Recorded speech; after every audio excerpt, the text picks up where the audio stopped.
Ils se distinguent, font même un peu tache ces immeubles parmi les nouvelles constructions.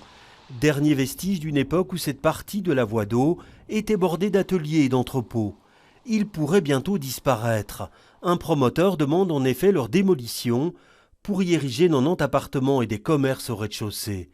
Plusieurs associations dont le Bral s'y opposent.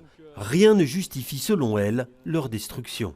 On parle de la suppression de 1350 mètres carrés d'activités productives qui seraient remplacées quasi exclusivement que par du logement. On parle de 90 logements sans aucune garantie de quelconque logement social ni même de logement conventionné. Et donc on passe d'un projet aujourd'hui qui a un intérêt patrimonial à un projet de logement de luxe qui ne répond absolument pas aux besoins du quartier. La Commission royale des monuments et sites plaide aussi pour le maintien et la reconversion de ces bâtiments inscrits à l'inventaire.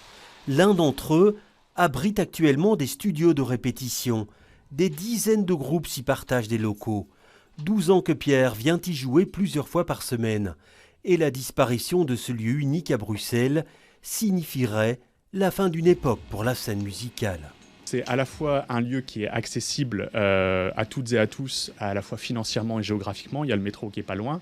C'est un endroit où, qui est accessible aussi parce que il y a aucune nuisance, il n'y a pas de plainte de la part de riverains à ce niveau-là.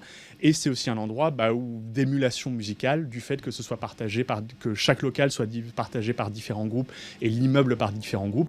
Il espère aujourd'hui une mobilisation de tous les musiciens. Le promoteur n'a pas donné suite à notre demande d'interview.